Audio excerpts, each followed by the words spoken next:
আমরা দেখতে চাই, সেই বিচার আমরা দেখতে চাই। 13 বছর আল্লামা সাঈদ যদি কথা বলতেন কোরআনের কথা, বাংলাদেশ আর আগেই মনে হয় আরো সুন্দর হয়ে যেত।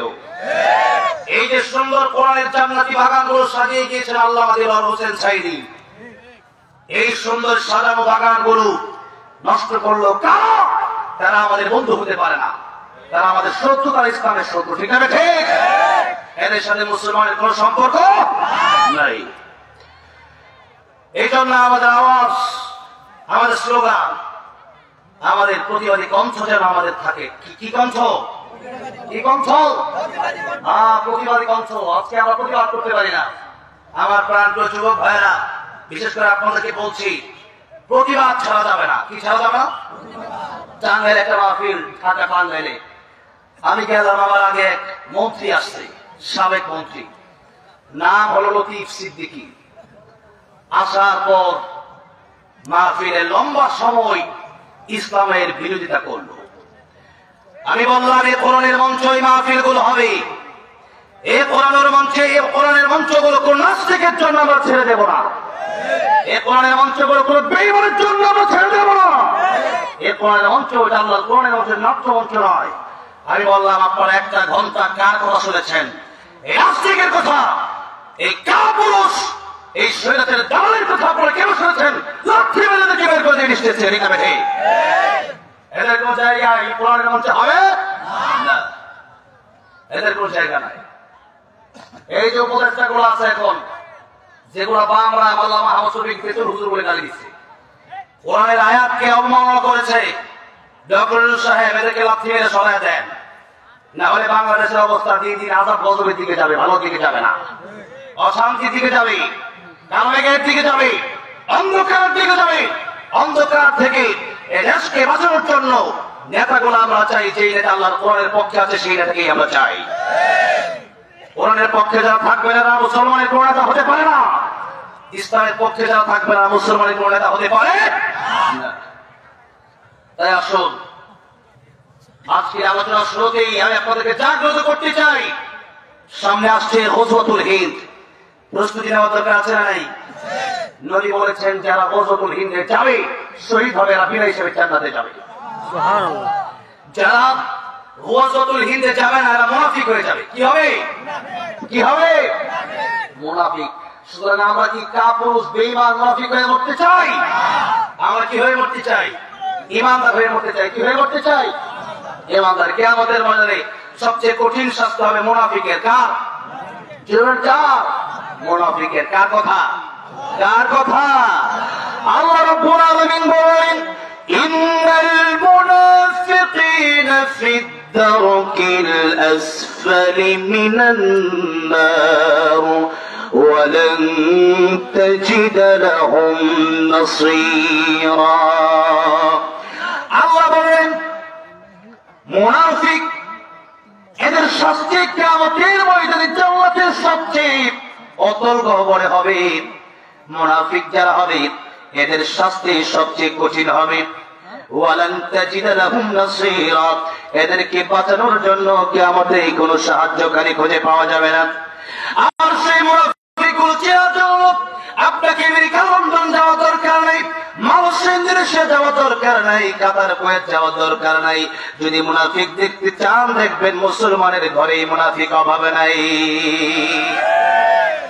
এই জন্য আল্লাহ রাব্বুল আলামিন সূরাতুল আনকাবুতের 2য় আয়াতে বলছেন, আহাসিবান নাসু আইয়ুতরাকু আইয়াকুলু আমান্না ওয়া হুম লা ইফতানুন।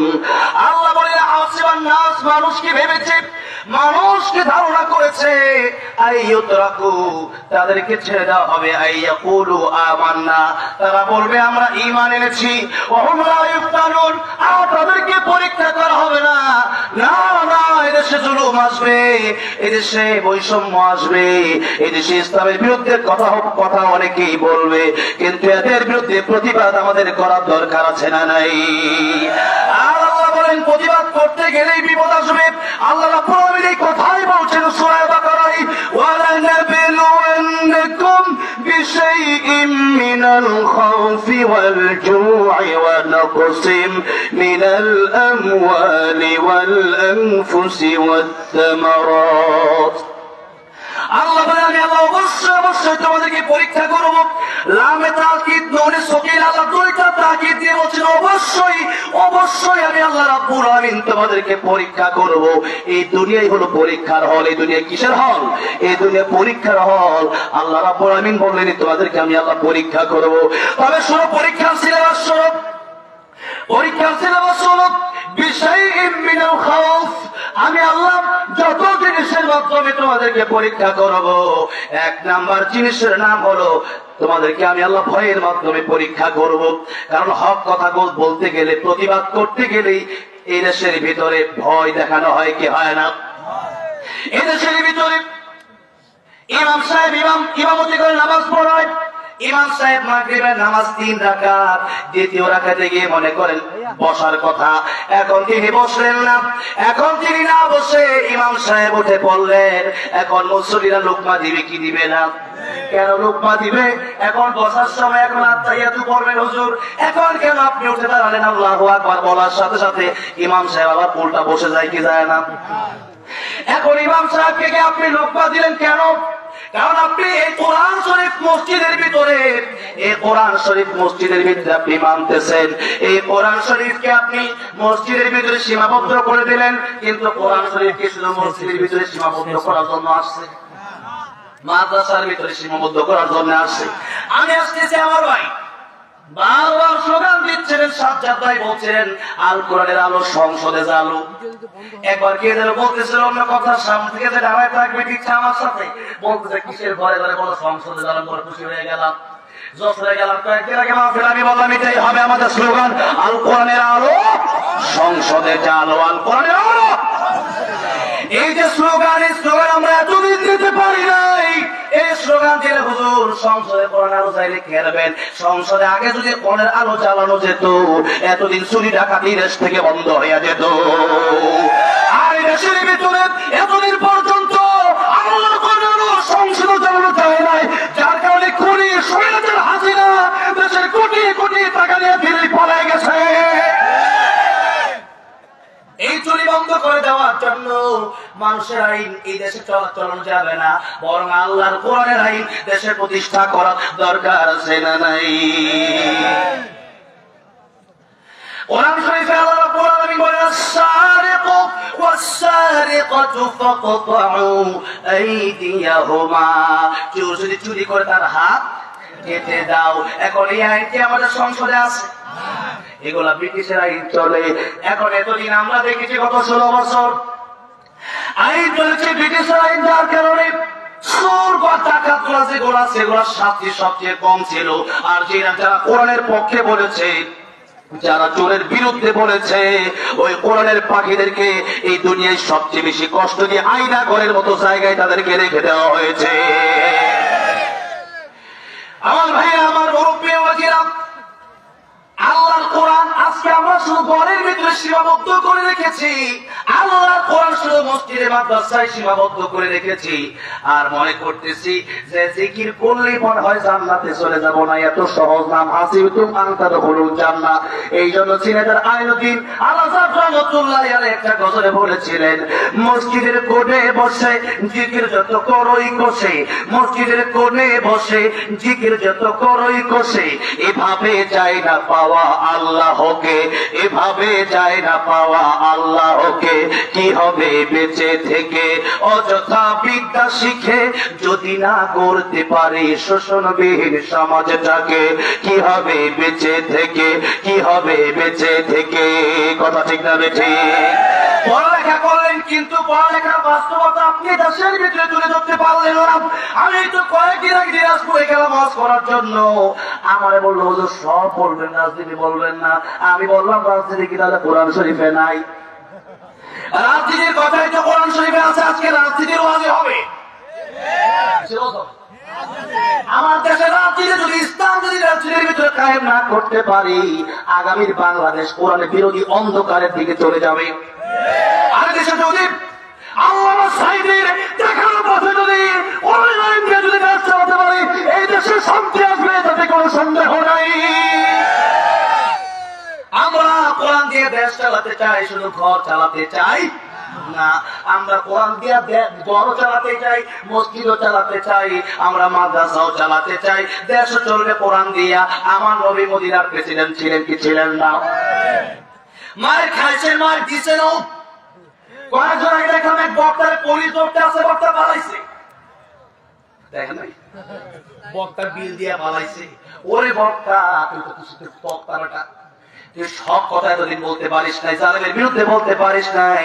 আল্লাহ সাইদের রহমতুল্লাহকে জেলে নিছে, কয় যে তারা জঙ্গি জেলে নিছে, আর আমরা বালাঙ্গর পাহারা দেয়, তো তোর ধরতে গেছে, তুই পালাইলি কেন?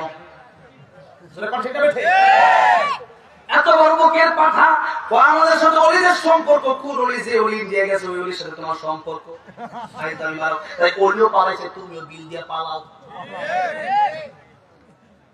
আমার ভাইরা, আমার বড় প্রিয় বাবাজিরা, মনে রাখতে হবে সেই হুজুর কি দেখা মাঝে বলতেছে ইসলামে কোনো তরবারি নাই, ইসলামে কোনো বোমা নাই, ইসলাম কোনো গড়ি নাই। আরে নবীর হাতে তরবারি ছিল, ছিল না? নবী যুদ্ধ করে নাই? কোরআন শরীফ আয়াত নাই? সেইগুলো তো 27টা যুদ্ধের সরাসরি সেনাপতি ছিল। আল্লাহু আকবার।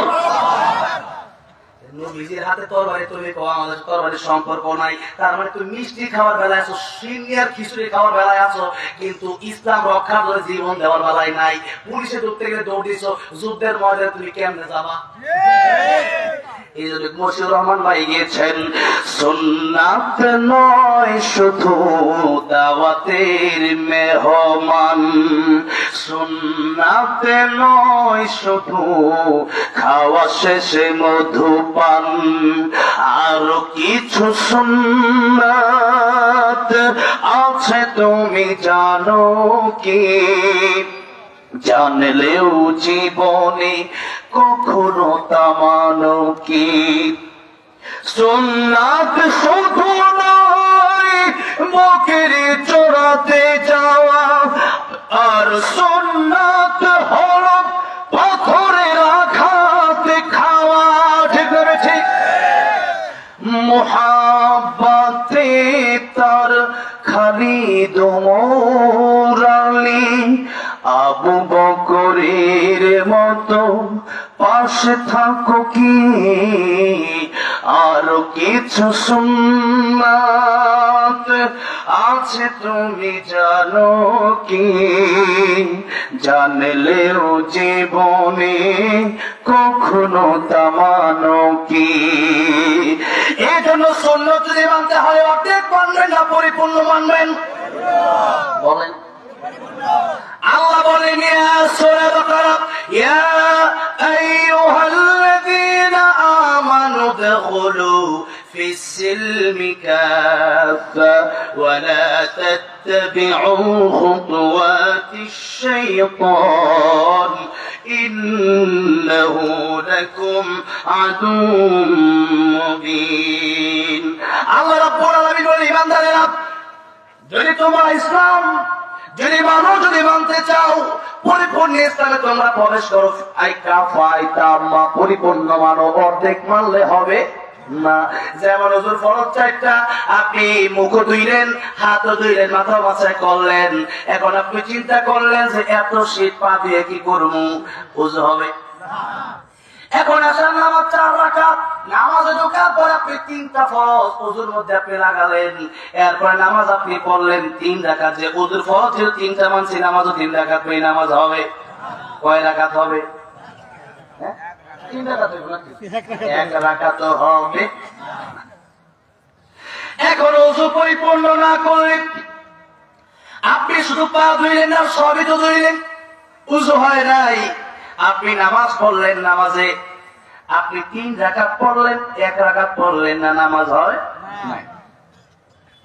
সুতরাং ওযু যদি অর্ধেক করলে ওযু অর্ধেক না হয়, একটু না হয়। নামাজ যদি আপনি 3 রাকাত পড়লে 1 রাকাত না হয়, 4 রাকাতই পড়া লাগে আসার নামাজ, তাহলে ইসলাম যদি আপনি মানেন, মসজিদে গেলে নামাজও পড়েন, মসজিদ থেকে বের হয়ে আবার শুধু খান, এই ইসলাম মানার দরকারটা কি? হ্যাঁ, এলাকায় আছে নাকি? হাতে বলতে হবে থাকলে একটু বেশি করে আমি বলবো, আমি কিন্তু ফাঁকি দেওয়ার লোক না, বরং আজকে ঝাল মিটাই দেব। হ্যাঁ, ওইরকম ভয় করে আমি কথা বলি না। আমি জানি আমি কথা বলার কারণে বিপদ হতে পারে, আমলা আসতে পারে, মামলা আসতে পারে, কিন্তু আমি ফলো করে দুনিয়ার কোন চাটুকার বক্তাকে না, আমি তাকে ফলো করে দিই আল্লামা দেওয়ার হোসেন সাইদি। আল্লামা সাইদি কি কোন চাটুকারিতে করে কথা বলেছেন নাকি? তাহলে আমি বলবো কেন? তিনি তো আমার লিডার। এই বাংলাদেশ সবচেয়ে বেশি ভালোবাসি আমি আল্লামা সাইদিকে। আল্লামা সাইদি যেহেতু এই কথা বলেছেন, কোরআনে যা আছে তাই বলছেন, কাউকে ভয় করেন? 13 বছর কারাগারে কাটায় দিলেন শামীম সাইদি হাফিজাহুল্লাহর সাথে আমার কাতারে গিয়ে দেখা হলো একটা প্রোগ্রামে। শামীম সাইদি হাফিজাহুল্লাহ কাঁদছিলেন আর বলছিলেন আমার বাবা কত ভালো। আমার বাবাকে যখন আল্লামা সাইদিকে যখন জেলে নিয়ে যাওয়া হলো, আল্লামা সাইদি রাহমাতুল্লাহ আলাইহি যখন জেলে নিয়ে যাওয়া হলো, তখন বলা হলো আপনি শুধু গরম গরম কথাগুলো বাদ দিয়ে দেন। আল্লামা সাইদি বলেছেন আমি নরম বলবো, গরম বলবো, কোরআনে যা আছে আমি তাই বলবো, সুরের বিরুদ্ধে বলবো, ডাকাতের বিরুদ্ধে বলবো। সাইদি সাহেবকে বলা হলো আপনি যা চান তাই দেওয়া হবে, এই দেশে বড় ক্ষমতা আপনাকে দেওয়া হবে, আপনি শুধু বলেন আমি কোরআনের, আপনি শুধু আমাদের বিপক্ষে বলবেন না, আমরা যেই দোষগুলো করি এগুলো ধরবেন না। আল্লামা সাইদি বলেছিলেন জীবন যতদিন আছে আমার নবীও জেল খাটছে, আমিও জেল খাটবো, তবু বাতিলের কাছে কোনদিন মাথা নত করব। আমরাও বলতে চাই, অনেকেই বলে যে জেলে যারা খারাপ মানুষ, তাহলে ইউসুফ নবীকে জেল খাটেন নাই? আরে জালেমের কাছে আমার নবীকে জেল খাটেন নাই? এখন তো মানুষ জেল খাটলে করে নিজেরে আরো সৌভাগ্যবান মনে করে, ঠিক না বলে? যারা জেল খাটছে বিগত স্বৈরাচারের আমলে সবার দাম আর কমছে না বাড়ছে? সবার দাম বাড়ছে। যারাই জেল কেটেছে, যারাই মজলুম, আমরা তাদের পক্ষে আছি না নাই? আর যারা জালেম তাদের বিপক্ষে আমরা আছি না নাই? মান আহাব্বা লিল্লাহ ওয়া আবগাদা লিল্লাহ ওয়া আ'তা লিল্লাহ ওয়া মানআ লিল্লাহ ফাকাদ ইসতাকবালা আল-ঈমান। ইন্না সালাতি ওয়া নুসুকি ওয়া মাহইয়ায়া ওয়া মামাতি লিল্লাহি রাব্বিল আলামিন। আমাদের জীবন, আমাদের মরণ সব হয় কার জন্য? আর আল্লাহর পক্ষে যারা থাকবে তাদেরকেও আমরা ভালোবাসতে রাজি আছি না নাই? কারণ কিয়ামতের কঠিন ময়দানে আলেমকে ভালোবাসার কারণে আল্লাহ রাব্বুল আলামিন জান্নাতের মেহমান বানিয়ে দিবেন। নবী বলেছেন কুন আলিমান আও মুতাআল্লিমান আও মুস্তামিআন আও মুহিব্বান লা তাকুন খামিসান ফাতাহলিক। আলেম হয়ে যাও আর নয়তো আলেমের ছাত্র হয়ে যাও, তাও যদি না আলেমকে বলে শোনো, তাও যদি এত ভালো না লাগে, কমপক্ষে আলেমকে ঘৃণা করা যাবে না, আলেমকে অন্তর দিয়ে ভালোবাসার দরকার আছে না নাই? আর যারা আলেমকে ঘৃণা করবে, নবী বলেন লা তাকুন খামিসান ফাতাহলিক। হাসিরাত দুনিয়া ওয়াল আখিরা। আলেমকে যারা ঘৃণা করবে দুনিয়া ধ্বংস, আখিরাত ধ্বংস হয়ে যাবে। এই জন্য আলেমকে যদি ঘৃণা করেন, বিপদ দুনিয়াতেও আছে আখিরাতেও আছে না নাই? দুনিয়াতে ছোট বিপদ, আখিরাতে কবরে শুরু হবে সবচেয়ে বড় বিপদ। এই জন্য আমরা কোনো বিপদে থাকতে চাই না। আলেম যেখানে আছে সেখানে আলেমের পক্ষে আমরা জীবন দিতে রাজি আছি না নাই? আমার ভাইরা, আমার মুরব্বী ওজিরা, আল্লাহ রাব্বুল আলামিন বললেন وَلَنَبْلُوَنَّكُمْ بِشَيْءٍ مِّنَ الْخَوْفِ وَالْجُوعِ وَنَقْصٍ مِّنَ الْأَمْوَالِ وَالْأَنفُسِ وَالثَّمَرَاتِ وَبَشِّرِ الصَّابِرِينَ। আমি আল্লাহ রাব্বুল আলামিন তোমাদেরকে পরীক্ষা করব। প্রথম পরীক্ষার নাম হলো ভয়, খাউফ। প্রথম পরীক্ষা আমি আল্লাহ রাব্বুল আলামিন তোমাদেরকে ভয়ের মাধ্যমে করব। এই ভয় তোমাদেরকে দেখানো হবে, হক কথা বলতে গেলে, সঠিক কথা বলতে গেলে পরে তোমাদের ভয় দেখানো হবে। কিন্তু এই ভয়কে আমরা পরোয়া করি না, আমরা ভয় করি একজনকে। জোরে বলেন তিনি কে? যাদের হৃদয়ে আছে আল্লাহর ভয়, তারা কভু পথ ভুলে যায় না। আল্লাহর প্রেম ছাড়া এই দুনিয়ায় কারো কাছে কোনো কিছু চায় না।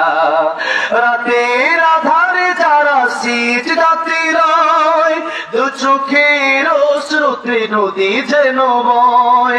চলনার হাত ছানি যতই আসুক, পিছনে ফিরেও তাকায় না। যাদের হৃদয়ে আছে আল্লাহর ভয়, হয় তারা কবু পথ ভুলে যায় না। আল্লাহর প্রেম ছাড়া এই দুনিয়ায় কারো কাছে কোনো কিছু চায় না, ঠিক কিনা? এই জন্য আমাদের কোনো ভয় নাই, আমাদের কোনো চিন্তা নাই। কার কথা? কে বলেছেন?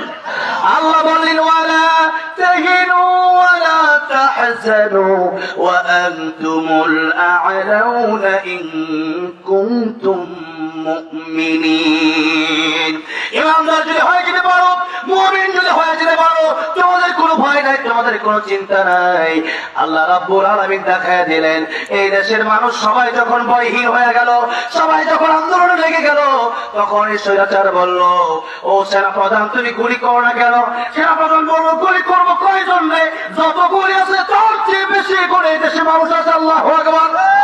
এই মানুষগুলো জীবন দিতে রাজি, আমি গুলি করবো কয়জনকে? গুলি আর করা যাবে না, বরং আপনি তার চেয়ে ভালো পালায় জানেন, আপনারা আজকে খায়া ফেলবে কিন্তু। আল্লাহু আকবার বলেন।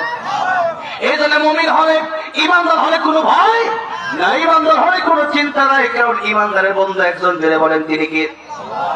কে?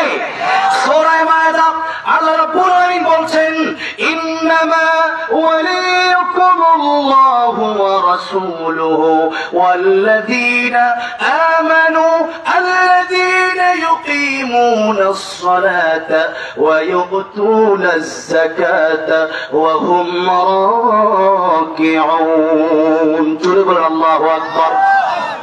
আল্লাহ রাব্বুল আলামিন বলেন ইমানদার যারা, তাদের বন্ধু এক নম্বরে যিনি হবেন তিনি কে? ইন্নামা ওয়ালিয়ুকুমুল্লাহ। এক নম্বরে মুমিনের বন্ধু হবে আমার আল্লাহ। যার কারণে ইব্রাহিম আলাইহিস সালামকে যখন আগুনের ভিতরে ফেলে দেওয়া হবে, জিবরাইল আলাইহিস সালাম আসলেন, এসে বললেন, পয়গম্বর ইব্রাহিম আপনি আমাদের আগুন থেকে আপনারা বাঁচায় দেই। পয়গম্বর ইব্রাহিম বললেন, আগুন থেকে তুমি আমারে বাঁচাবা কেন? আমার আল্লাহ কি অন্ধ? আমার আল্লাহ কি আমার দেখেন? আল্লাহু আকবার। আল্লাহ বলেন, জিবরাইল তোমার থাকার দরকার নাই। ইব্রাহিম আলাইহিস সালাম যখন আল্লাহর পরীক্ষায় পাশ করে ফেলল, আল্লাহ রাব্বুল আলামিন বললেন, ইয়া নারু কুনি বারদান ওয়া সালামান আলা ইব্রাহিম। আগুন আমার ইব্রাহিমের জন্য তুমি আলাদা হয়ে যাও। ইব্রাহিম আলাইহিস সালাম 40টা দিন পর্যন্ত সে আগুনের ভিতরে ছিলেন। এই পৃথিবী থেকে যখন ইব্রাহিম আলাইহিস সালাম চলে যাবেন শেষ বয়সে, মানুষের সাথে আলোচনা করতে, ও পৃথিবীর মানুষের শোনো, আমি ইব্রাহিম 40টা দিন আগুনের ভিতরে ছিলাম। ওই আগুনের ভিতরে যত শান্তি আমি পেয়েছি, যত ভালো আমার লেগেছে, পৃথিবীর আর কোন জায়গায় আমি এত শান্তি খুঁজে পাই নাই। আল্লাহু আকবার বলে। এই যে শান্তি, এই যে আগুনকে ফুলের বাগান বানানো, সেটা আমার আল্লাহ পারে কি পারে না? ইব্রাহিম আলাইহিস সালামের আগুনকে আল্লাহ রাব্বুল আলামিন ফুলের বাগান বানিয়েছিলেন। সে আল্লাহর কাছে যদি আমরা চাইতে পারি, সে আল্লাহ রাব্বুল আলামিন আজও আমাদের আগুনকে ফুলের বাগান বানাতে পারে কি পারে না? যে নামে ইব্রাহিমের আগুন হলো পানি, ডাকার মতো ডাকলে আজও সারা দেবেন তিনি রে মন, সারা দেবেন তিনি। ও মধুর নাম মিটাই হতাশার জ্বালা, গলেতে বড় নামের মালা, ও নামের তুলনা হবে না, হবে না, তুলনা নাই নাই নাই, তুলনা নাই নাই নাই। এসো না আল্লাহর নামে গান গাই, এসো না মন প্রাণ জোড়াই, এসো না মন প্রাণ জোড়াই। আল্লাহু আকবার বলেন, আল্লাহু আকবার, আল্লাহু আকবার বলেন, আল্লাহু আকবার, জোরে জোরে আল্লাহু আকবার বলেন, আল্লাহু আকবার, আল্লাহু আকবার বলেন। ও মধুর নাম চিনিলে হৃদয় হাসে, ও মধুর নামে সুখ নেমে আসে, ও নামের তুলনা মিলে না, মিলে না, তুলনা নাই নাই নাই, তুলনা নাই নাই নাই। এসো না আল্লাহর নামে গান গাই, এসো না মন প্রাণ জোড়াই, এসো না মন প্রাণ জোড়াই। আল্লাহু আকবার, সবাই আল্লাহু আকবার, আল্লাহু আকবার বলেন। এখন তো অনেকে জবান খুললেন না। ও মুসলমান, ওয়াজ তো বেশি কঠিন না। আল্লাহু আকবার নামের স্লোগান আল্লাহর কাছে এত প্রিয়, অনেক প্রিয়। এই যে রাস্তাঘাটে হাতে হাঁটার সময় মানুষের কি বোধ দেখছো, অনেক সময় বৃত্তে কি বোধ করবেন না, বরং রাস্তাঘাটে হাঁটার সময় আল্লাহ জিকির করবেন। কি করবেন? আল্লাহ জিকির করবেন, জিকির করবেন সুবহানাল্লাহ আলহামদুলিল্লাহ। নবী বলেন এই পৃথিবীতে যত ফাঁকা জায়গা আছে সুবহানাল্লাহ আলহামদুলিল্লাহ বললে পুরো পৃথিবীর সমস্ত ফাঁকা জায়গা আল্লাহ রাব্বুল আলামিন তার জন্য নেকি সওয়াব দিয়া ভরপুর করে দেন।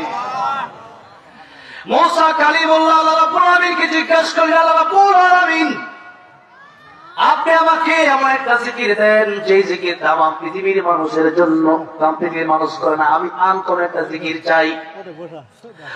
আল্লাহ বলেন, মুসা কালিমুল্লাহ তুমি কি জিকির করবা শোনো। দুনিয়ার মানুষ এই জিকির করে, ওই জিকির হলো লা ইলাহা ইল্লাল্লাহ, লা ইলাহা ইল্লাল্লাহ, লা ইলাহা ইল্লাল্লাহ, লা ইলাহা ইল্লাল্লাহ, লা ইলাহা ইল্লাল্লাহ মুহাম্মাদুর রাসূলুল্লাহ সাল্লাল্লাহু আলাইহি ওয়াসাল্লাম। মুসা আলাইহিস সালাম জিজ্ঞাসা করলেন, আল্লাহ রাব্বুল আলামিন দুনিয়ার সবাই জিকির করে লা ইলাহা ইল্লাল্লাহ, আমিও লা ইলাহা ইল্লাল্লাহ জিকির করব, আল্লাহ এটা কেমন কথা? আল্লাহ বললেন, মুসা তুমি লা ইলাহা ইল্লাল্লাহ জিকির কেন করবা না? तमाम পৃথিবীতে এই লা ইলাহা ইল্লাল্লাহ যত বেশি উত্তম আমার কাছে, তার চেয়ে উত্তম পৃথিবীতে আর কিছু আমার কাছে নাই। এখানে চলাফেরার সময় আল্লাহ জিকির করবেন। কার জিকির?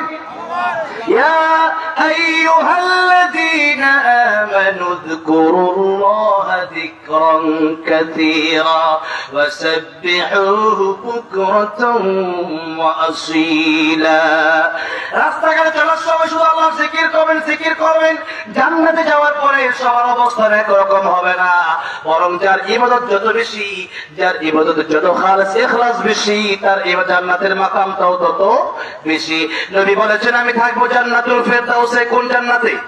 জেনে বলেন, ইন্নাল্লাযীনা আমানু وعملوا الصالحات كانت لهم جنات الفردوس نزلا خالدين فيها لا يبغون عنها حولا। নবী বলেছেন এই জান্নাতুল ফেরদাউসের কথা আল্লাহ বলেন সূরা কাফের শেষে, এই জান্নাতুল ফেরদাউসে থাকবেন। নবী বলেছেন তোমরাও দোয়া করার সময় দোয়া করবা, আল্লাহ আপনি আমাদেরকে জান্নাতুল ফেরদাউস দিয়েন। কোন দোয়া? এর জন্য পিতা মাতার জন্য যখন আমরা দোয়া করব, দাদা দাদি নানা নানির জন্য যখন আমরা দোয়া করবো, আল্লাহর কাছে আমরা দোয়া করবো আল্লাহ রাব্বুল আমিন যাদের মা নাই, যাদের বাবা নাই, যাদের দাদা দাদি নানা নাই, শ্বশুর শাশুড়ি, আত্মীয় স্বজন, পাড়া প্রতিবেশী, অন্ধকার খবর দেশে, আল্লাহ প্রত্যেককে আপনি জান্নাতুল ফেরদাউস দান করে দিয়েন। জোরে বলেন আমিন। আপনাদের বুঝি কষ্ট হচ্ছে নাকি? বলেন কষ্ট হলে আপনি আমাকে বলবেন। কুষ্টিয়া এক জায়গায় গেলাম মাহফিলে, কুষ্টিয়া থেকে আমরা বললো হুজুর সব হিসাব ঘুমে ধরছে। আমি বললাম কেন? 2 দিন ব্যাপী মাহফিল তো, আপনি আসলে শেষের দিন, তো এখন শেষ মুহূর্তে আর কত অসুখ কালকে ওয়াজ শুনছি। আমি বলি ঠিক আছে ওয়াজ শেষ করতে ঘুমে তুমি দৌড়ে একটু আমার বইলে নাকি বলেন। আমিও সেই 5 দিন সফর আসছিলাম, প্রায় 4 দিন আগে বের হলাম সিরাজগঞ্জ, এরপরে গতকাল ছিল বগুড়া। এই বগুড়া শেষ করে আজকে শেষ হয়ে মাহফিল, আবার আমি আজকে আগামীকাল গাজীপুরে, সেখানে বর্তমান রানিং এডিশনাল ডিআইজি সাহেব আমাকে দাওয়াত করেছেন, সেখানে আগামীকাল প্রোগ্রাম রেখেছি, সেই সারা গাড়ি সফর করে যাব। তো আপনাদের অসুবিধা হলে আমাকে বললেন, ঠিক আছে? তাহলে আমি আজকে আগে বারে শেষ করে দেবো, সমস্যা নেই। কমপক্ষে আরেকটা ঘন্টা সময় যাওয়া যাবে তো ইনশাআল্লাহ। জোরে বলি ইনশাআল্লাহ। লিল্লাহি তাকবীর।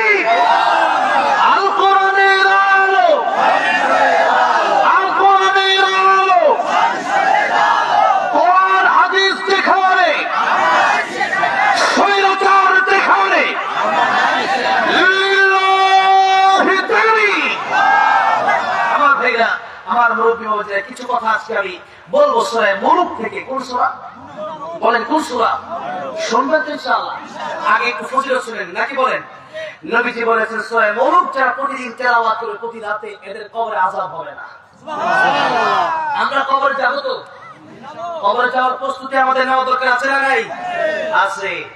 নবীজি বলেছেন আল কাইস মান দানা নাফসাহু ওয়া আমিলা লিমা বাদাল মাউত। তোমরা নিজের আত্মসমালোচনা করো, নিজেকে নিয়ে চিন্তা করো। আজকে আমরা নিজের চিন্তা বেশি করি নাকি আরেকজনের চিন্তা বেশি করি? কাছে বেশি করি, আরেকজনের চিন্তা আমরা বেশি করি। কিন্তু আমার কবরে আপনি যাবেন না, আপনার কবরে আমি যাব। কারো কবরে কেউ যাবে না, নিজের কবরস্থান নিজের তৈরি করে নিতে হবে।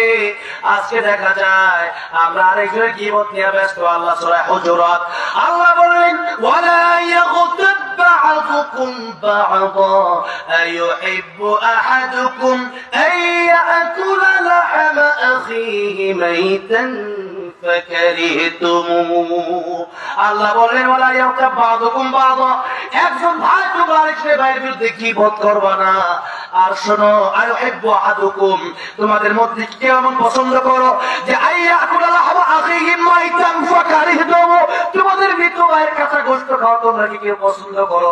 বড় লাশের গোশত কেউ খায় নাকি? না, এটা আমাদের অপছন্দনীয়। যেরকম ঠিক না ঠিক? আল্লাহ বললেন মৃত ভাইয়ের কাঁচা গোশত খাওয়া যেমন খারাপ, হারাম, আমি আল্লাহ গীবত কেউ হারাম করে দিলাম।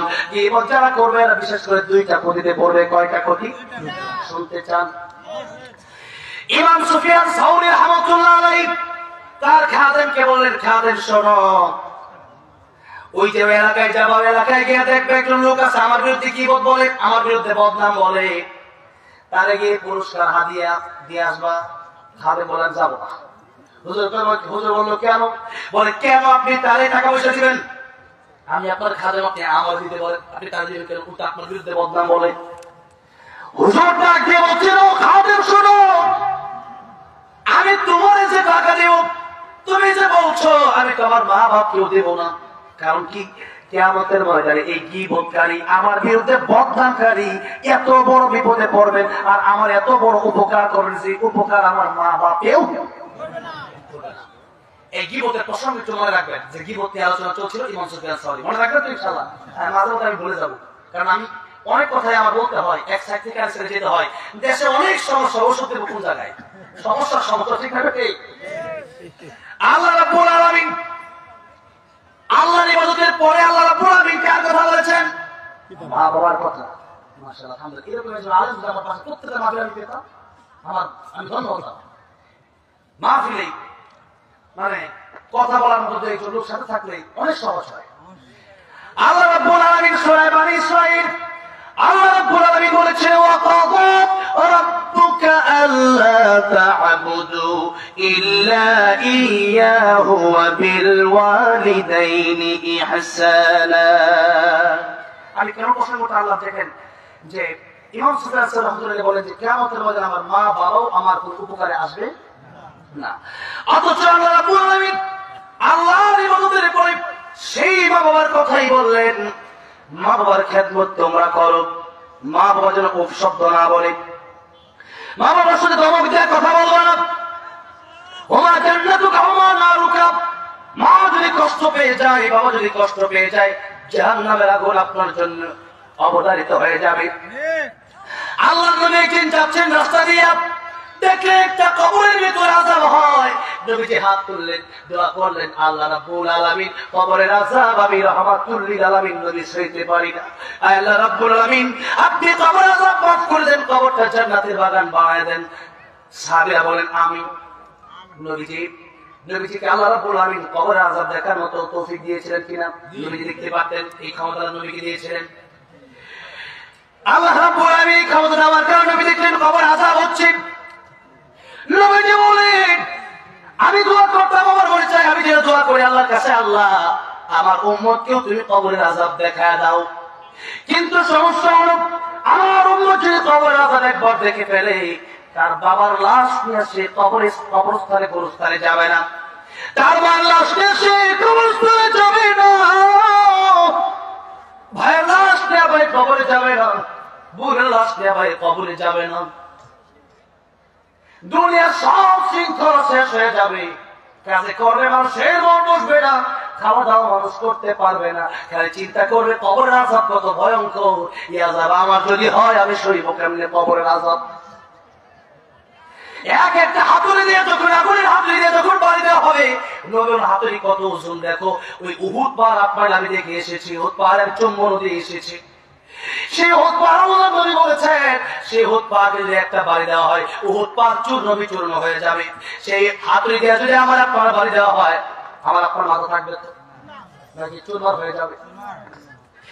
এত কঠিন কবরের আযাব। আর আমার নবী তো রাহমাতুল লিল আলামিন, সে ছিল একজন মুসলমান, নবী দেখে সইতে পারলেন না। কোরআন শরীফে আল্লাহ রাব্বুল আলামিন বলেছেন, আলহামদুলিল্লাহি রাব্বিল আলামিন। আর নবীর ব্যাপারে আল্লাহ বলেন, ওয়া মা আরসালনাকা ইল্লা রাহমাতাল লিল আলামিন। রাহমাতুল লিল আলামিন নবী বলেন, রাহমাতুল লিল আলামিন নবী কোরআনে প্রমাণ। আশিক বিনে কে বুঝিবে আমার দয়ার নবীর শান। খারাপ লাগতেছে? নবীর প্রেম একটু গাওয়া যাবে আজকে?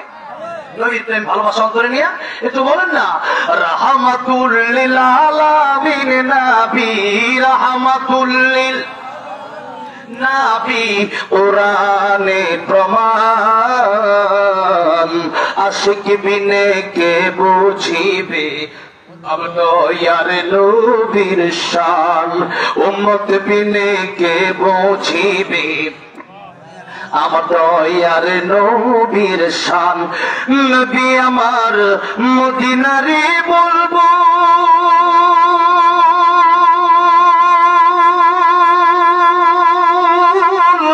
আমার আল্লাহ ভালোবেসে নামটি দিলেন হাবিবে রাসূলুল্লাহ। ওই নবীকে ভুল বুঝিলে, ওই নবীকে ভুল বুঝিলে থাকবে না ঈমান। আশিক বিনে কে বুঝিবে আমার দয়ার নবীর শান। বলেন না, আশিক বিনে কে বুঝিবে আমার দয়ার নবীর শান। রাহমাতুল লিল আলামিন নবী, রাহমাতুল লিল আলামিন নবী কোরআনে প্রমাণ। আশিক বিনে কে বুঝিবে আমার দয়ার নবীর শান। উম্মত বিনে কে বুঝিবে আমার দয়ার নবীর শান। কথা ঠিক না ঠিক? আর বাবুরা খারাপ লাগতেছে? শেষ করে দেব? আর কিছুক্ষণ বললে থাকবেন না, চলে যাবে? আজকে এই মাহফিলটাতে আসছেন, এটা আল্লাহর একটা রহমত। এই যুবক ভাইয়ের মাধ্যমে আল্লাহ রাব্বুল আলামিন সুন্দর মাহফিলের ব্যবস্থা করে দিলেন। আজকে যদি আপনার মা বাপের জন্য আপনি মনোজাত না করে মাহফিল থেকে বিদায় হয়ে যান, মনে রাখবেন, আপনি লিখে নেন, আগামীতে এমন হতে পারে যে আপনার সন্তান মাহফিল আসবে, আপনার জন্য মনোজাত না করে আপনাকে ফাঁকি দিয়ে চলে যাবে। এই জন্য আজকে একটু বাপের জন্য মায়ের জন্য মনোজাত করে যেতে, আমরা আখেরি মনোজাত শেষ করে 12টার মধ্যেই আমি মনোজাত দিয়ে দেবো ইনশাআল্লাহ। একটু আমার কাছে অনেকের মা নাই, অনেকের বাবা নাই, একটু কাছে হাত ধরে তো, মা আছে অথবা বাবা নাই, অনেক মানুষ। আপনি এতগুলো মানুষ, মা নাই বাবা নাই, আজকে মায়ের জন্য বাবার জন্য দোয়া করার দরকার আছে না? বলছে সেই মা বাবা ছিল এই দুনিয়ার মুখ দেখলেন, সেই মা বাবার জন্য একটু মনোজাত করে আমরা একসাথে বাড়িতে যাবো বলি ইনশাআল্লাহ। এই জন্য একটু তাকবীর দিতে হবে। অনেকের ঘুম চলে আসতেছে, লিল্লাহি তাকবীর, লিল্লাহি তাকবীর, লিল্লাহি তাকবীর। আল্লাহ কবুল করেন কেউ না আমি। আমার ভাইরা, আমার মুরব্বী ওয়াজিরা, তাহলে কি একটু সামনে দিকে যাওয়া যায় নাকি বলেন? যাবো? আমার ভাইরা, আমার মুরব্বী ওয়াজিরা, আল্লাহ নবী শরীফ রাহমাতুল লিল আলামিন, তিনি তো রহমতের নবী, তিনি তো দয়ার নবী, মানব নবী। যেই মাত্র কবরে আযাব হয়, নবী তাকে দেখতেছেন কবরে আযাব হয়, একবার হাত তুললেন, হাত তোলার পরে দেখলেন কবরে আযাব এখনো বন্ধ হয় না। এমন আল্লাহ নবী দ্বিতীয়বার আমার হাত তুললেন, নবীজি দোয়া করলেন আল্লাহ রাব্বুল আলামিন এই কবর আযাব হয়, এই কবর আযাব কি বন্ধ করে দেওয়া যায় না? এই ব্যক্তির মুসলমান, এই ব্যক্তির কবরে কি আযাব বন্ধ করে দেওয়া যায় না? সাহাবীরা বললেন আমিন, আল্লাহ তুমি কবর আযাব বন্ধ করে দাও। এবার নবী তাকায় দেখতেছেন কবরের আযাব বন্ধ হয় না। এবার নবী তৃতীয়বার আবার হাত তুলে দেখতেছেন, আল্লাহর কাছে দোয়া করেন আল্লাহ রাব্বুল আলামিন এই কবর আযাব তুমি বন্ধ করে দাও। নবী এবার দোয়া করার সাথে সাথে সাহাবীরা বললেন আমিন, কিন্তু এবারও নবী তাকায় দেখতেছেন কবরের আযাব বন্ধ হয় না। আমার নবী দেখতে বলতেছেন আল্লাহ রাব্বুল আলামিন আমার হাত তুমি ছেড়ে দিও, আমার হাতের দাম কি তোমার কাছে কমে গেল নাকি? আল্লাহ রাব্বুল আলামিন তার কবর আযাব তুমি কেন মাফ করো না আমারে বলো। আমার আল্লাহ রাব্বুল আলামিন দাম দিয়ে আমার পয়গম্বর এই লোকের আযাব, এই লোকের কবর আযাব আপনি কেমন পর্যন্ত দোয়া করলেও কবর আযাব বন্ধ হবে না। নবী আমার দেখে বলেন আয় আল্লাহ রাব্বুল আলামিন কেন বন্ধ হবে না? আমার বলেন ও আমার হাবিব, আমার বন্ধু, এই কবর আযাব যদি বন্ধ করতে হয়, তার মাকে সে কষ্ট দিয়েছে, তার মা যতক্ষণ পর্যন্ত মাফ করবে না আপনি নবী কেন তখন পৃথিবীর মানুষ মিলে যদি দোয়া করে তাদের দোয়া আমি আল্লাহ কবুল করবো না? ও নবী গো, ও আমার বন্ধু, আপনার দোয়ায় কাজ হবে না। তার মা এখনো বেঁচে আছে, তার মারে বলেন তারে মাফ করতে। ইমাম নবীজি তার মাকে রাখেন তার বাস্ত কবরের পাশে। আমার নবী ডাক দিয়া বলেন মা গো, এই কবর আযাব হয়, এই কবরটাকে তুমি চেনো নাকি? ওই মামাকে বলেন ইয়া রাসূলুল্লাহ, ইয়া হাবিবাল্লাহ, কবর আযাব হয় কিনা আমি জানি না, এই কবরটা তো আমার সন্তানের কবর।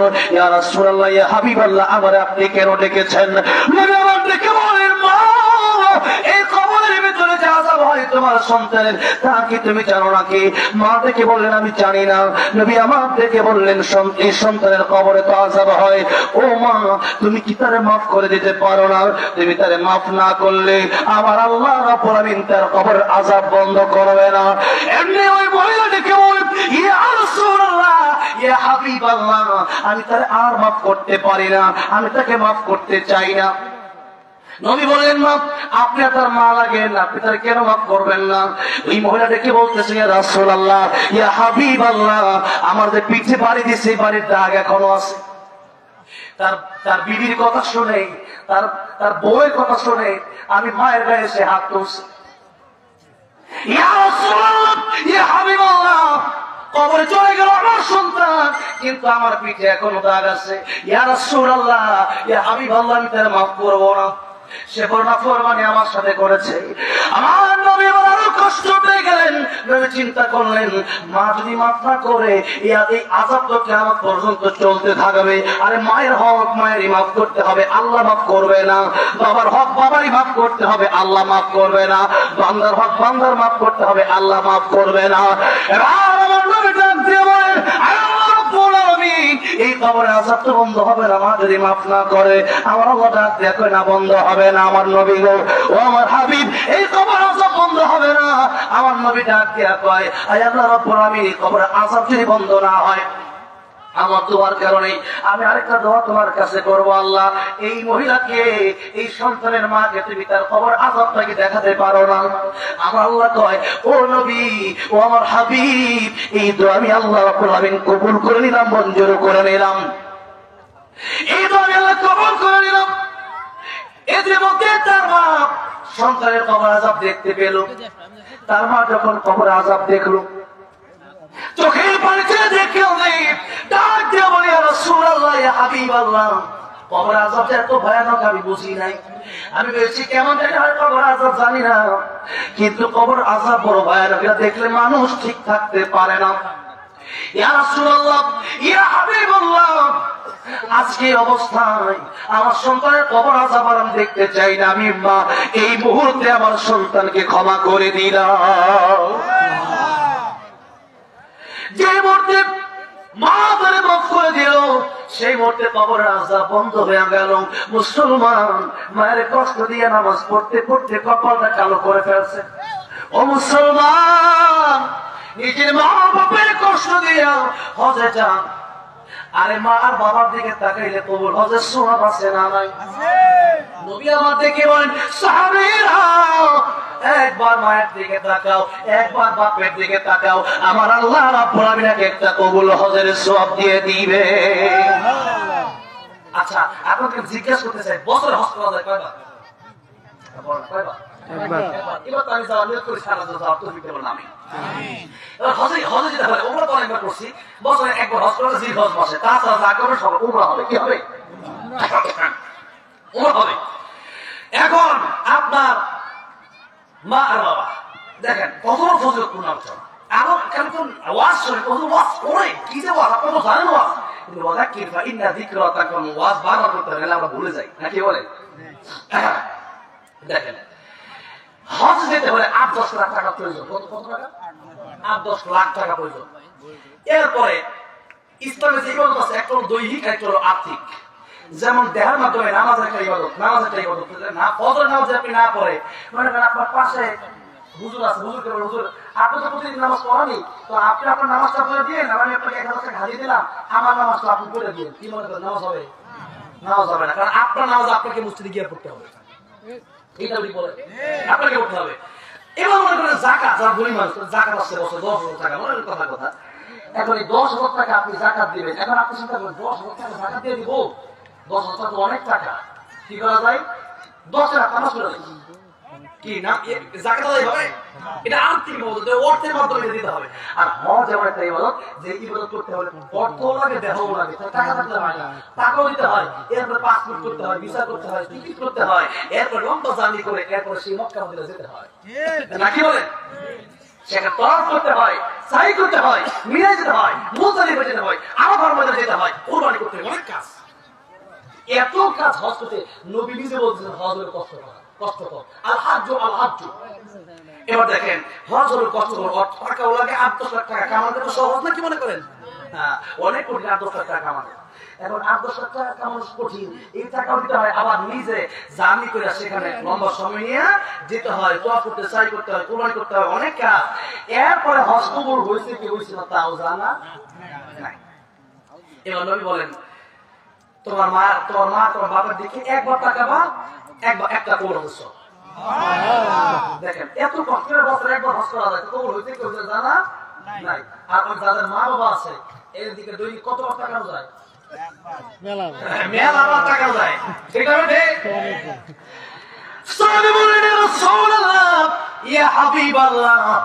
আপনি বলেছেন মায়ের দিকে একবার তাকালে একটা কবুল হজের সওয়াব। আমি যদি ১০০ বার তাকাই আমার আল্লাহকে ১০০ কবুল হজের সওয়াব দেবে। আমার নবী ডাক দিয়ে বলে সাহাবী রে ১০০ বার কেন, তুমি তাকাতে তাকাতে অস্থির হয়ে যেতে পারো, আমার আল্লাহ সওয়াব দেওয়ার বেলায় কোন অস্থির হবেন না। মায়ের চোখে ঝরলে পানি আল্লাহর আরশকাই পাওয়া যায়, কান্দে না যেন মাই, কান্দে না যেন মাই। মায়ের মনে কত কষ্ট জানো না কি ভাই, এই জগতে মায়ের মতন আপন কেহ নাই। সেই মায়ের কষ্ট কেহ, সেই মায়ের কষ্ট কেহ দিও না এই দুনিয়ায়, কান্দে না যেন মাই। মায়ের চোখে ঝরলে পানি আল্লাহর আরশকাই পাওয়া যায়, কান্দে না যেন মাই, কান্দে না যেন মাই। আমার ভাইয়া, আমার প্রিয় যুবক ভাইরা, ওয়াজ তো জীবনে বহু শুনেছেন, এটা তো বেশি কঠিন ওয়াজ না, জানলে তো কিন্তু মানে যদি না মানেন ওয়াজ দিয়ে আপনার কি হবে? আরে দুনিয়া বোঝা সহজ, কামানো কঠিন, আর ইসলাম বোঝা কঠিন, কামানো সহজ। সুবহানাল্লাহ পড়বেন, আলহামদুলিল্লাহ পড়বেন, সওয়াব আর সব পৃথিবী ভর্তি সব। মা বাপের দিকে তাকাবেন, একবার তাকাইলে যদি একবার কবুল হজের সব হয়ে যায়, তাহলে দৈনিক মার বাবার দিকে কতবার তাকানো যায়? অসংখ্যবার, হাজারবার উপর তাকানো যায়। তাইলে আপনার এত সহজ ইবাদতের সিস্টেম আল্লাহ আপনাকে দিয়ে দিল, হাদিসের মধ্যে দিয়ে দিল। এরপরও যদি আপনি মা বাপকে পেয়ে যদি আপনি যে মা বাবাকে খুশি করতে না পারেন, আপনার তো অধমা কেউ আছে যদি বলেন? তাহলে আজকে বাড়িতে গিয়ে মা বাবার দিকে তাকান। আর তাকানো মানে কি? তাহলে টাকা থাকবে নাকি? হ্যাঁ, আপনার বিদেশি কম্বল মার খেতা না একটা, এই তাকানো না, এই তাকানো না। মাকে খুশি হয়, বাপকে খুশি, ওই কাজ করতে হবে, ঠিক না? ঠিক। আপনি যদি না করেন দুনিয়াতে ধ্বংস হবে। মার খাতবত করেন, মাকে 500 টাকা কম এনে দেন, আল্লাহ আপনাকে কোন দিক দিয়ে 5 কোটি দিবে আপনি কল্পনা করতে পারবেন না। দিয়ে দেখেন, আর দিবেন না তো আপনি হারাবেন, দুনিয়া হারাবেন, আখিরাত আর হযরত দুনিয়া ওয়াল আখিরাত দুইটাই হারাবেন। তাহলে এই যে একটা ওয়াজ করলাম, কি বলেন এটা কি মানে একটা পকেটে রেখে দিবেন নাকি বাড়ি থেকে কাজে লাগাবেন? এখানে অনেকে মা বাবা এখানে সামনে আছে না? হ্যাঁ, ওয়াজ করে ক্ষমা চাই, বাবা ভুল করে কষ্ট করে তাকে মাফ করে দাও, মা তুমি কষ্ট দিতে মাফ করে দাও। এই যে মার মাফ করে দাও বলছে, মা মাফ করবে না? মা মাফ করে দেবে, সাথে কিছু মাফ করবে। মা এমন একটা দোয়া করবে যে দোয়া করে দুনিয়া আপনি কেমন ধনী হবেন আপনি কল্পনা করতে পারবেন না। খালি কবরের জগতে পরে কথা, দুনিয়াতেই বলছি, বলে গেলাম কথা লিখে রাখেন আমার ভাইরা, আমার মনে হচ্ছে। তাহলে বলেন তো পৃথিবীতে আল্লাহ রাসূলের পথে পৃথিবীতে আপন কে? মা আর বাবা। সেই বাবার খেদমত করার জন্য আল্লাহ বললেন। কিন্তু দেখেন আমি সেই জীবনের কথা এ পর্যন্ত আসলাম কেন, যে এত মা বাবা এত আপন, কিন্তু আল্লাহ নিজে বলছেন যদি আপনার সন্তানকে আপনি কোরআন শিক্ষা না দেন, আপনার শিশুদের ইসলাম শিক্ষা না দেন, আপনার সন্তানকে আপনি যদি আদর্শ মানুষ না বানাতে পারেন, এই সন্তান বলবে আল্লাহ আমার বাবাকে আপনি জাহান্নামে দিয়ে দেন, পরে আমি যাবো। নাউযুবিল্লাহ বলেন। তাহলে কি মনে করেন সন্তানকে আপনি ডক্টর ইঞ্জিনিয়ার করেন, এখন মাদ্রাসায় পড়াশোনা অথবা কোরআন শিক্ষা করলে আমাদের মাদ্রাসায় তো এখন আমার মাদ্রাসায় কাজে পড়ে এমন আছে ডক্টর ইঞ্জিনিয়ার হতে পারবে না। আমার মাদ্রাসায় পড়ে তামিলনাড়ু বিভিন্ন মাদ্রাসায় করছে, তারা ডক্টর ইঞ্জিনিয়ার হচ্ছে, জজ হচ্ছে, উকিল হচ্ছে, ব্যারিস্টার হচ্ছে, হতে পারে। তো আপনি প্রাথমিক শিক্ষাটা কোরআনের শিক্ষা দিবেন, আর যদি কোরআনের শিক্ষা না দেন, আল্লাহ বলেছেন আল্লামাল কুরআন খালাকাল ইনসান, আগে কোরআন শিক্ষা করে মানুষ সব। আর কি শিক্ষা লাগবে? কোরআন শিক্ষা লাগবে। তাহলে আমি বলছিলাম যে এই গীবত যদি করেন, দেখেন সুফিয়ান সাহেব রাহমাতুল্লাহ কিয়ামতের ময়দানে আল্লাহ বললেন মা বাবা তাও সন্তানের পরিচয় দিবে না। সূরা আবাস আল্লাহ বলেন ইয়াউমা ইয়াফিরুল মারউ মিন আখিহি ওয়া উম্মিহি ওয়া আবিহি ওয়া সাহিবাতিহি ওয়া বানিহি। কিয়ামতের ময়দানে ভাই ভাইয়ের পরিচয় দিবে না, ভাই বোনের পরিচয় দিবে না, মা বাবা তার সন্তানের পরিচয় দিবে। দূরের কথা মা বাবা বলবে আমরা বিয়ে করি নাই। এমন কঠিন মুহূর্তে যারা একজন আরেকজনের বিরুদ্ধে গীবত করবে, ইমাম সুফিয়ান রাহমাতুল্লাহ বললেন যে নবীজি বলেছেন হাদিস থেকে এসেছে কথাটা, যে তাদের দুইটা ক্ষতি হবে। একটা হচ্ছে কিয়ামতের ময়দানে তাদের নেক আমল করা, নামাজের সওয়াব, রোজার সওয়াব, দানের সওয়াব সব তাকে দিয়ে দিতে হবে যার বিরুদ্ধে আপনি গীবত করছেন। আর যার গীবত করা হয়েছে তার গুনাহগুলো আপনাকে আল্লাহ দিয়ে বলবে তুমি জান্নাতে চলে যাও। নাউযুবিল্লাহ। তাহলে কি গীবত করবেন? এখন গীবত কারবে কি বলে দিই? অনেকে জিজ্ঞেস করলে একটু দুষ্কৃতি কি গীবত হবে? হ্যাঁ, তাই গীবত হবে। নবী বললেন যে সাহাবী জিজ্ঞেস করে ইয়া রাসূলুল্লাহ হাবিবাল্লাহ, একজন মানুষ দোষ করছে, আমি তার বিরুদ্ধে বলে আরেকজনের কাছে গীবত হবে? নবী বললেন হ্যাঁ, একজনের দোষ তার অগোচরে আরেকজনের কাছে বলেন আমি হলো গীবত। আর যদি সে দোষ না করে বানায় বলে তাহলে এটা হবে তুহমত, অপবাদ, এটা ডবল গুনাহ হবে। আমরা কোনটাই করতে রাজি না। আমরা গীবত থেকে বেঁচে থাকবো, বলি ইনশাআল্লাহ, বলি ইনশাআল্লাহ। আমার ভাইরা, আমার মুরব্বি বুঝিলাম। এবার আসলে আল্লাহ রাব্বুল আলামিন বলছেন তাবারাকাল্লাযী বিয়াদিহিল মুলক ওয়া হুয়া আলা কুল্লি শাইইন কাদির। এই সূরাটি আপনি প্রতিদিন রাত নবী বলেন এই সূরাটা আমি চাই আমার প্রত্যেকটা উম্মতের হৃদয়ে গাঁথা থাকুক। সূরা মুলক কার মুখস্থ করে রেখে দাও। মাশাআল্লাহ, এই কয়েকজনের হাত নামান, শিখে নেবেন, পড়বেন। কোরআনের সাথে আপনার সম্পর্ক যদি না থাকে আপনি জান্নাতে যাবেন কি? কেমন করে জান্নাতে যাবেন? নামাজ ভঙ্গের কারণ কয়টা? কিয়ামতের ময়দানে সর্বপ্রথম কোন হিসাব হবে? নামাজের হিসাব হবে। নামাজ ভঙ্গের কারণ কয়টা? 19টা, 7টি। মাশাআল্লাহ, কিছু তো পড়ছে মক্তবে। এখন তো মক্তবগুলো বন্ধ, মক্তবে পাঠান না কেন? সন্তানদেরকে মক্তবে পাঠাবেন। খালি সকালবেলা কি স্কুল, কেন স্কুলে পড়ার টাইম শিডিউল ঠিক করে নেবেন স্কুলগুলোতে। আর সকালবেলা মক্তবে পাঠাবেন। কোথায় পাঠাবেন? মক্তবে পাঠাবেন। এই শিক্ষা ইনশাআল্লাহ সে নাস্তিক হবে, এই স্কুলে শিখে আর আসাদুল হয়ে যায়, কাস্টম নাস্তিক হয়ে যায়। তাহলে এই সূরাটা আমরা প্রতিদিন তেলাওয়াত করব ইনশাআল্লাহ। 1 নম্বর ওয়াজ এটা। 2 নম্বর হচ্ছে কোরআন শরীফ যদি আপনি অশুদ্ধ তিলাওয়াত করেন, এই কোরআন শরীফ আপনাকে লানত করবে। কি করবে? না, কোরআন শরীফ অর্থ চেঞ্জ হয়ে যাবে। এই জন্য কোরআন শরীফ তিলাওয়াত অশুদ্ধ করে নামাজ হয় না। নামাজ হচ্ছে কি হচ্ছে, আপনি কোরআন শুদ্ধ আছেন নাকি ইমাম সাহেব জিজ্ঞাসা করবেন আপনারা শুদ্ধ হচ্ছে কিনা। কোরআন শরীফ শিখে শিখবে তো ইনশাআল্লাহ। বয়স্ক কোরআন শিখে চালু করেন। কি চালু করবেন? বয়স্ক কোরআন শিখে, যারা আগে শিখতে পারে তারা শিখতে পারে। ঠিক আছে? ঠিক।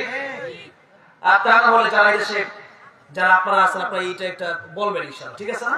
ইনশাআল্লাহ। যারা মসজিদের একটা তালিম যেন হয়, একটা মাস বিশেষ করে রমজান আসতেছে, এই যে রজব মাস সামনে আসতেছে, এই মাসগুলো থেকে আমরা কোরআন শিক্ষা ট্রেনিং দেবো ইনশাআল্লাহ। কোরআন শিখে নিব আমরা, না কোরআন সাথে সম্পর্ক না থাকলে বিপদে পড়বো। তাহলে 2 নম্বর কথা হচ্ছে আমরা কোরআন শিখবো বলি ইনশাআল্লাহ।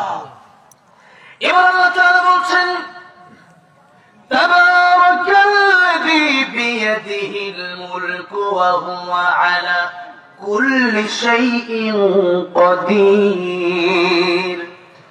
আল্লাহ বলছেন এই যে আকাশ, এই জমি, এই পৃথিবী, তোমরা সবাই সকল ক্ষমতার মালিক আমি আল্লাহ। মহিমাময় সে আল্লাহ যার হাতে রাজত্ব। এই রাজত্ব, এই পৃথিবী, আমরা এই দুনিয়াটা কার হাতে? আমরা, সে আল্লাহ বলছেন আমি মালিক, আমি মালিক আর তোমরা গোলাম। আল্লাহ, আল্লাহ কি মালিক, আমরা কি গোলাম। গোলামের কাজ হচ্ছে মালিক তারা যেটা বলবে সেই কথা মেনে নেওয়া, নাকি বলেন?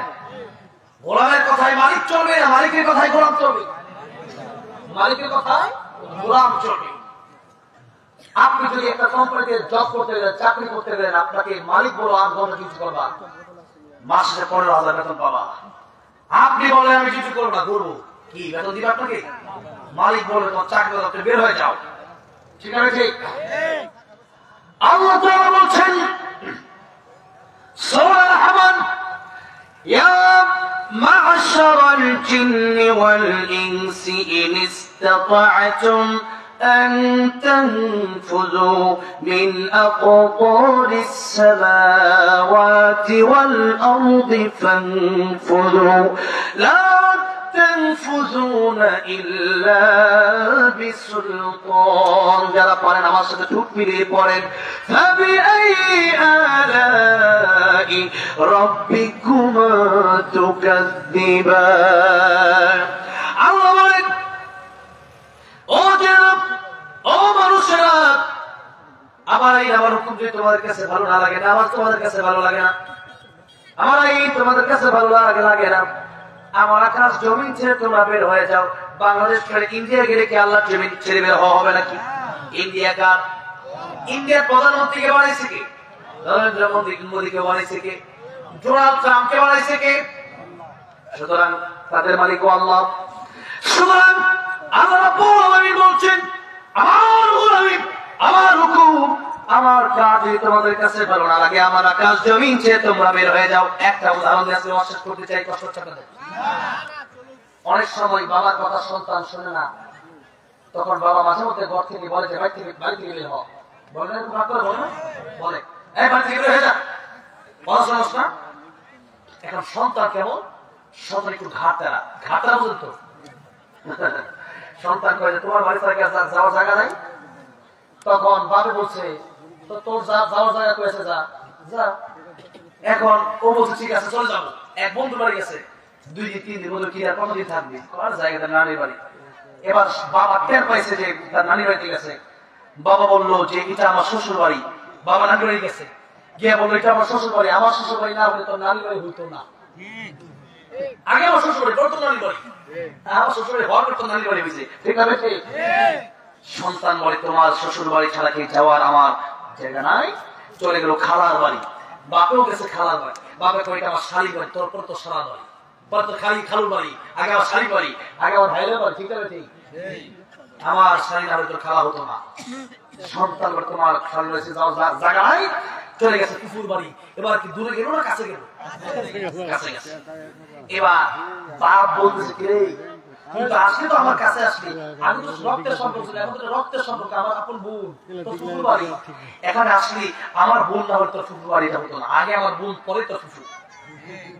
এবার সন্তানের মাথায় এবার সন্তানের বুদ্ধি জাগ্রত হয়েছে। কি জাগ্রত হয়েছে? বুদ্ধি খুলছে। ডাক দিয়ে বলে বাবা বুঝতে পারি নাই বেয়াদবি করেছি, অন্যায় করেছি, ভুল করেছি, অপরাধ করেছি। আপনার জন্ম দেওয়া ছাপ পৃথিবীর আলো তবে দেখতে পারতাম না। কিসের খালা, কিসের ফুফু, কিসের নারী, আপনি আমার বাবা। আপনার বাড়ি ছাড়া আসলে যাওয়ার কোন জায়গা আমার নাই। এবার বাবা বলে, ওই সন্তান তোকে ওই দিন বাড়ি থেকে আসলে নির্বাচনের মন থেকে বলি মুখ দিয়ে এমনি বলছে, তুই যদি আমার কাছে লাভ চাস তাহলে ভালো হয়ে যাস। তুই তো আসলে ঘাটতে আমি চলে যেত নারী বাড়ি। এই যে এতদিন তুই বাড়ি ছিলেন, আমি তো কষ্ট পাইছি। কষ্ট পাই না, চলে গেলে কষ্ট পাই, আমিও তো কষ্ট পাইছি। আল্লাহ বলে, তোমার বাপের চেয়ে তোমার মায়ের চেয়ে আমার দয়া মায়ের কোটি কোটি গুণ বেশি। আমি তো রহমান, আমি তো রহিম, আমি তো গফফার। ও বান্দারে, এই দুনিয়া থেকে আসলে তোমার বের হয়ে যাওয়ার জন্য আমি ডাইরেক্ট বসে বসে এরকম না, লা তানফুযুনা ইল্লা বিসুলতান। সুতরাং ফাবিআইয়ি আলা'i রাব্বিকুমা তুকাযযিবান। আমার কোন কোন নিয়ামত থেকে অস্বীকার করবে? বান্দারে, এই পৃথিবীতে আছো, থাকো, আমার যে তুমি খাও, তবে কথা হচ্ছে আমার গোলামি করে খাও। কার গোলামি করতে হবে? আল্লাহ বলেন, সারেন্ডার হয়ে যাও, আমি তোমাদের মালিক, তোমরা আমার গোলাম। গোলাম চলবে গোলামের মতো নাকি মালিকের মতো? আর যারা গোলামের মতো চলবে এদেরকে আল্লাহ কিয়ামতের মধ্যে ডাক দিবেন, ইয়া আইয়ুহান নাফসুল মুতমাইন্না ইরজিই ইলা রাব্বিকি রাদিয়াতান মারদিয়া ফাদখুলি ফি ইবাদি ওয়াদখুলি জান্নাতি। আল্লাহু আকবার। আল্লাহ বলেন, হে প্রশান্ত মন, তুমি ফিরে আসো তোমার রবের দিকে, যিনি তোমার প্রতি খুশি, তুমি রবের প্রতি খুশি। আর ফাদখুলি ফি ইবাদি, আমার গোলামদের অন্তর্ভুক্ত হয়ে যাও। ইবাদি আব্দুল শব্দ হচ্ছে গোলাম। আব্দুল শব্দ অর্থ কি? যারা গোলামি করেছে আমার, তারাই আজকে জান্নাতে চলে যাও। সুবহানাল্লাহ। আর যারা নাফরমানি করেছো, আল্লাহ তখন ডাক দেয়া বলবেন, লিমানিল মুলকুল ইয়াউম লিল্লাহিল ওয়াহিদিল কাহ্হার। কে সেদিন রাজত্ব করেছো? আমি আল্লাহ রাজত্ব মানো নাই, আমি আল্লাহর কোরআনের আইন মানো না। কোথায় তোমরা?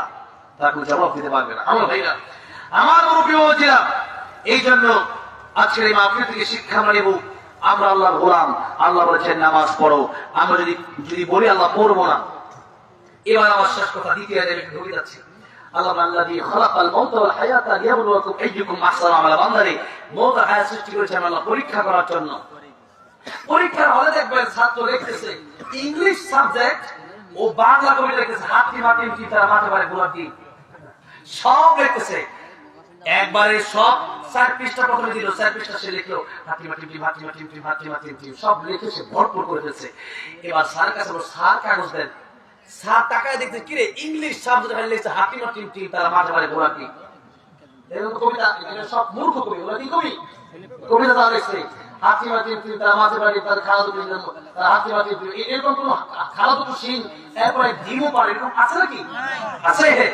এরপরে কবিতা বানাইছে, কি কবিতা? ধর্ম যার উৎসব সবার কোরআন বিরোধী কবিতা, সব মূর্খ কবি। ঠিক আছে, ঠিক। আমিও তো কবিতা লিখেছি, আমাকে বলছে আল্লামা সাঈদী তুমি মরণী গাওয়ার জন্য। আমিও তো কবিতা লিখি, কিন্তু কবিতার জন্য ছন্দ থাকতে হবে, সেটা মিনিং থাকতে হবে, অর্থ থাকতে হবে, হবে কিনা? অর্থ বোধ করবো, সব অর্থহীন কবিতা, এগুলোর কবিতা বই ঢুকেছে। তো এই যে বাংলা লেখলো, স্যার কিছু বললে কিন্তু স্যার হাসে, মুচকি মুচকি হাসে। স্যার বলে দেখা হবে রেজাল্টের বেলায়। দেখা হবে কোথায়? রেজাল্টের বেলায়। এখন যা ইচ্ছা তা লেখো, পরীক্ষার হলে কিছু বলা হবে না। আল্লাহ তাআলা বলেন, লিয়াবলুয়াকুম আইয়ুকুম আহসানু আমালা। এটা পরীক্ষার হল, আমি আল্লাহ কিছু বলবো না। পরীক্ষা দাও, যা যা মন চাই লেখো, নামাজ পড়লে পড়ো, না পড়লে না। কিন্তু ফারিকুন ফিল জান্নাতি ওয়া ফারিকুন ফিস সাঈর, কিয়ামতের মাঠ একটা আছে, সেদিন দুই দল আমি আল্লাহ বিভক্ত করব। যারা নামাজি ছিল, যারা আমি আল্লাহ গোলামি করেছে, তারা যাবে জান্নাতে। আর ওয়ামতাজুল ইয়াওমা আইয়ুহাল মুজরিম, আর যারা গোলামি করে নাই, আলাদা হয়ে জাহান্নামের দিকে চলে যাবে। আপনি আল্লাহকে বলবেন আল্লাহ, যারা বুঝলে হবে। আল্লাহ বলবেন কেন জানো না? আল্লাহ তো আগেই বলেছেন, জিজ্ঞাসা হবে খাজানাতুহা ألم يأتكم نذير قالوا بلى قد جاءنا نذير فكذبنا وقلنا ما نزل الله من شيء إن أنتم إلا في ضلال كبير وقالوا لو كنا نسمع أو نعقل ما كنا في أصحاب السعير জিজ্ঞাসা করা হবে ওয়াজ তাফসীর মাহফিল কি হয় নাই তোমাদেরকে কি জাহান্নামের ভয় দেখানো হয় নাই তখন বলবে হ্যাঁ আমরা ওইটা অবিশ্বাস করছি বিশ্বাস করি নাই হুজুর কি ওয়াজ করবে মানলে কি না মানলে কি এই না মানলে কি এই যে চিন্তা করলেন যে হুজুর ওয়াজ করছে ডান কান দিয়ে শুনলাম বাম কান দিয়ে বের করে দিলাম এটাই হবে আপনার জাহান্নামে যাওয়ার কারণ আল্লাহকে বলবেন ওয়াকালু লাউ কুননা নাসমাউ আও নাকিলু মা কুননা ফি আসহাবিস আল্লাহ ওই যদি শুনতাম ওই যদি বুঝতাম হুজুর কি বলার চেষ্টা করতেছে হুজুর তো আমাদেরকে জাহান্নামে বাঁচানোর জন্যই বলতেছে নামাজ পড়ো নামাজ পড়ো নামাজ পড়ো হারাম খায় না সুদ খায় না ঘুষ খায় না জিনা করো না এই কথা হুজুর জাহান্নাম থেকে বাঁচার জন্যই বলতেছে কিন্তু এর পরেও আমি যদি করি আমার তো জানা যাওয়া লাগবে এই কথা আপনাকে বোঝানো হয়েছে বলা হয়েছে এরপরে যদি আপনি না মানেন আল্লাহ বলবেন এত তাফসীর এত কোরআন আমি আমার কোরআন দিলাম বোঝার জন্য মানলা না কেন যাও জাহান্নামে যাও তাহলে আমরা যেতে চাই কোথায় জান্নাতে কিভাবে নামাজ না করে শীতের সময় আর গরমের সময় এই দুটার পরীক্ষা দুটাই কি আল্লাহ পরীক্ষা গরমে গরমে করবে এত গরম কি নামাজ পড়বো আর শীতের সময় আসলে এত শীত মুয়াজ্জিন বলেন হ্যাঁ আসসালাতু খায়রুম মিনান নাওম ঘুম থেকে নামাজ পড়ো আপনি বলতেছেন নামাজ থেকে ঘুমো ল্যাপ টান দিয়া ঠিক না ঠিক আর বাবা আছেন সন্তানকে নামাজ না পড়লে বাড়িতে কোনো খাবার কিসের খাবার আগে নামাজ পড়তে হবে 10 বছরের পিছনে নামাজ আসছে নামাজ যে পড়ে না ও আবার কিসের ভালো মানুষ যে নামাজ পড়ে না নির্দিষ্ট মানুষ কুত্তার চেয়ে খারাপ নামাজ যা নাই আল্লাহর চিনা আল্লাহর সাথে যার সম্পর্ক নাই ওটা ভালো মানুষ হতে পারে না ঘটক আছে একটা মেয়ে খুব ভালো কেমন কোরআনতে পারে চেহারা খুব সুন্দর মেট্রিক পরীক্ষায় পুরো জয় পড়ে পাস মাশাআল্লাহ ভালো একটা সমস্যা কি সমস্যা চরিত্র ভালো না এখন তো কিচ্ছু ভালো না সব নামাজ পড়ে না কি ভালো নামাজ যে পড়বে আল্লাহর সাথে সম্পর্ক নাই আপনি বলতে ভালো মানুষ যে তার সৃষ্টিকর্তাকে চিনে না যে তার সৃষ্টিকর্তাকে সিজদা দিল না যে মসজিদে যাচ্ছে না আপনাকে ভালো মানুষ মনে করে বসে আছেন ভালো মানুষ না ভালো মানুষ তো নামাজ পড়া লাগবে কি লাগবে কেউ ঈমান আনছে প্রথমে কি ঈমান আনার পরে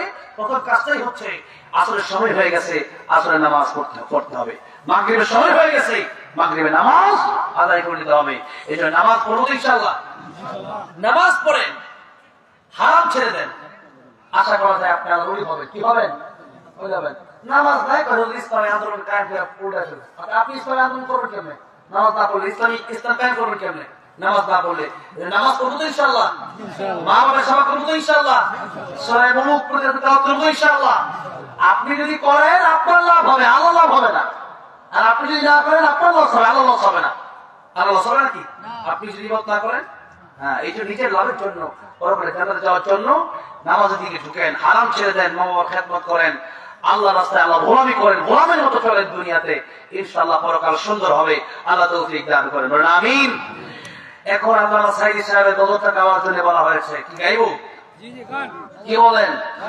নাকি কোনো বাধা আছে নাকি কোনো বাধা নাই আমার বড় ভাই বলেছেন কোনো বাধা নাই ইনশাআল্লাহ নির্ভয়ে আমরা কথা বলবো আগেও ভয় পাই না এখনো কোনো ভয় নাই আল্লামা সাইদিকে নিয়ে আমি লিখেছি এই জন্য কারণ আল্লামা সাইদিকে আমরা কোরআনের জন্য আল্লাহর জন্য ভালোবাসি ঠিক না বেঠে এই জান্নাতের বাগানগুলো তিনি সাজিয়ে গেছেন ওনার কারণে এই মানুষগুলো আল্লামা সাইদি রহমাতুল্লাহর কারণে হাজার হাজার মানুষ নামাজি হয়েছে হাজার হাজার মানুষ কোরআন শিখেছে হাজার হাজার মানুষ এই দেশে অসংখ্য মানুষ এই দেশে কালিমা পড়ে মুসলমান হয়ে গেছে আমরা সেই মানুষটা চলে গেলেও আমরা সেই মানুষটাকে আজও বলতে পারি না এই আমরা লিখেছিলাম আল্লামা সাইদি তুমি মরণি শহীদ হয়েছ তুমি এটাই জানি ঠিক না বে ঠিক কারাগারে কাটালে 13টি বছর বাতিল কেঁপেছে তোমায় দেখে ধরো ঠিক না ঠিক কারাগারে কাটালে 13টি বছর বাতিল কেঁপেছে তোমায় দেখে ধরো তুমি যে ছিলে মোদের নয়নমণি শহীদ হয়েছ তুমি এটাই জানি আল্লামা সাইদি তুমি মরণি শহীদ হয়েছ তুমি এটাই জানি দেখা তো হবে না রে জীবনে, দেখা হবে জান্নাত ফুল বাগানে। এই আশা কবুল করো আল্লাহ তুমি, পড়েন আমিন। এই আশা কবুল করো আল্লাহ তুমি, শহীদ হয়েছ তুমি এটাই জানি, শহীদ হয়েছ তুমি এটাই জানি। আল্লামা সাঈদী তুমি মরণি, শহীদ হয়েছ তুমি এটাই জানি, শহীদ হয়েছ তুমি এটাই জানি। আল্লামা সাঈদীর কবর তুমি জান্নাতের উচ্চ মাকাম বানায় দাও, বলেন আমিন। আল্লাহ আমাদেরকেও তুমি শহীদ মৃত্যু দিও, জোরে জোরে বলেন আমিন। এরপর আরেক দুটা গজল গাওয়ার জন্য বলা হয়েছে। তার আগে আরেকটা কথা আপনাদেরকে একটু বলতে চাই। আজকের মাহফিল, এই এত সুন্দর মাহফিল কোরআনের জন্য, আপনারা যুবক ভাই আছেন